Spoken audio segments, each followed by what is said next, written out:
Hindi yan trabaho ng BP, hindi daw trabaho ng ating Vice Presidente. Kasi nga po mga kababayan, humihingi ang taong bayan kahit magsalita lang daw po ang ating Vice Presidente, no?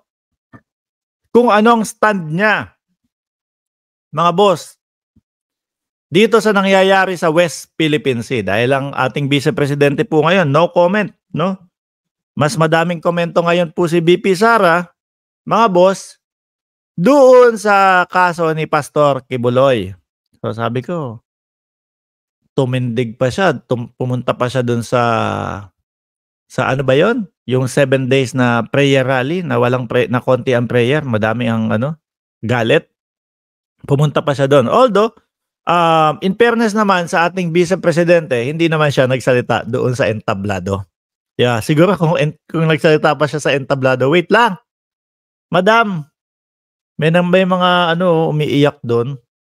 May mga kapwa natin Pilipino, maliliit na Pilipino na hindi ganun kayayaman, sakto lang ang buhay, nagrereklamo, no, dahil daw po naargabyado ni Pastor Kibuloy.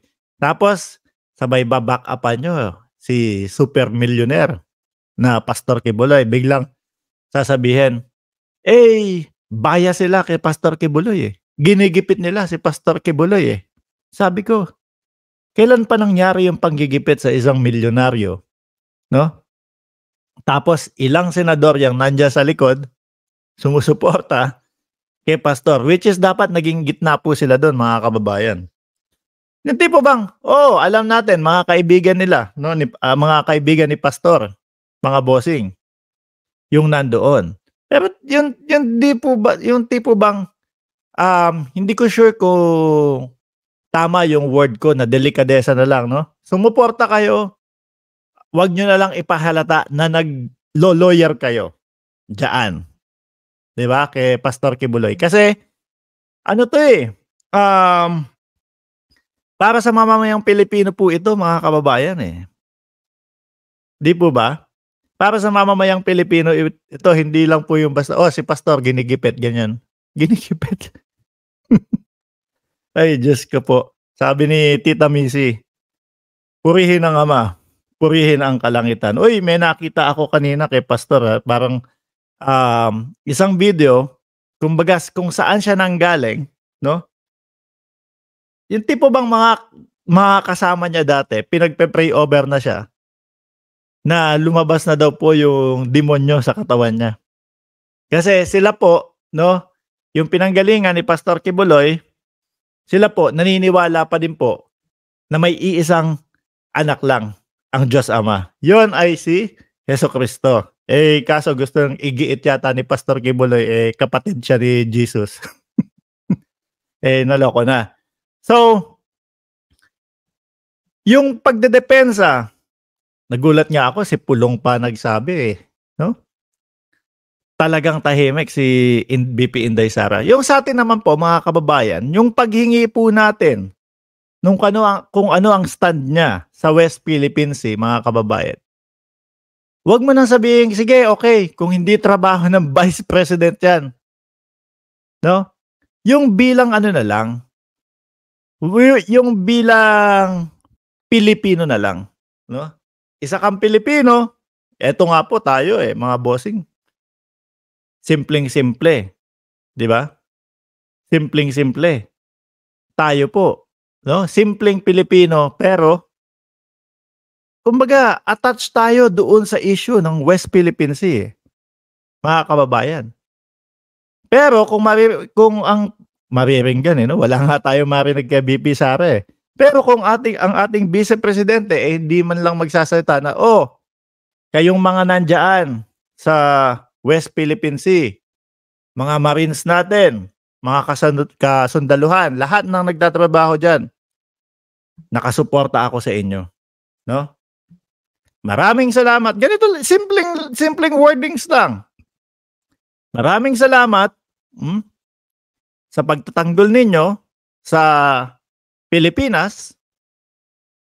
Ganun lang. Tapos na yun. Pero wala. So, bigla pumasok sa isip ko. Hindi kaya connected yung gentleman's agreement, 'no? Na hindi talaga puwedeng magsalita si VP, baka kasama pa yun, 'no? Baka sa agreement pa yun. O ganito, yung agreement natin kasama yung hindi niyo na babatikusin itong mga 'to. Eh, siyempre 'pag binatikos, re-rest back ang China, mga kababayan. Eh, tatay mo yung ano, naka-agree ko dito, tatay mo yung nakausap ko dito, bakit ngayon ganito, ganyan? Ba't sinusuportahan mo 'tong mga 'to? So, magmumukhang gano'n, mga kababayan, 'di ba? Magmumukhang gano'n.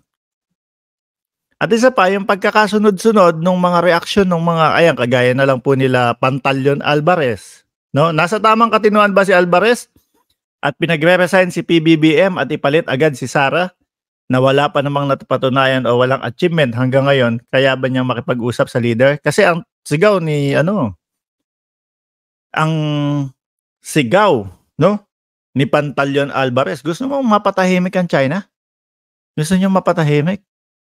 I-resign natin, pababain natin si PBBM. Kasi si Inday Sara Duterte, marunong mag-ano, mag-Chinese na salita. Gano'n gano'n po ba 'yun, mga kababayan? Or baka gusto niyong makapalit agad si Inday Sara Duterte para mapigilan, 'no, yung lalong pagsiwalat kung mas madami pa yung gentleman's agreement, mga kababayan. Yun yung nakikita ko, minamadali nila kasi eto unti-unti nang lumalabas. Unti-unti nang nabibisto ng taong bayan na meron palang ganitong gentleman's agreement na lugi tayo. 'Di po ba? Lugi tayo, mga kababayan. Kaya kapagka hindi na pababa agad si PBBM, mas madami pang sasambulat diyan.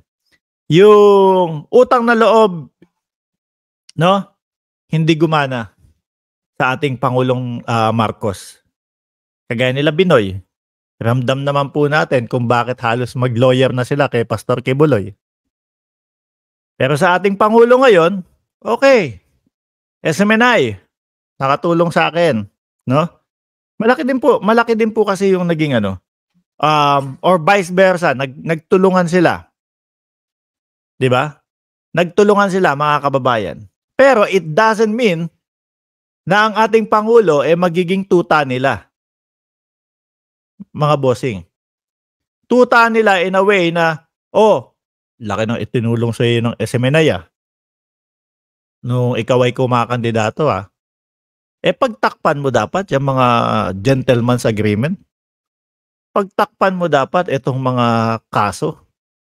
Wag mong hayaan na i-push yung kaso dito kay pastor." Isa po sa naisip ko kung bakit po sila talagang lumapit, 'no, sa ating presidente nung panahon ng eleksyon. Naramdaman na nila na ang ating pangulo ay malakas sa masa. Gustong ihalal talaga ng taong bayan. So ngayon, since madaming parang di umano na madami silang, alam niyo yun, mga kababayan, madami silang di umano na dapat pagtakpan, tara, suportahan natin. No, para patuloy na yung mga kaso, kung di ako nagkakamali, 2018, patuloy na hindi umandar. Kaso po, ang DOJ mismo, sabi ng DOJ, pinabasa po ulit namin yung kaso do sa ano, sa Davao. Nakitaan po ng probable cause.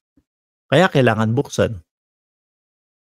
Doon po ang nakikita natin, mga kababayan, 'no, na hindi kaya ipaliwanag 'to nung mga aso ni Banat Bay.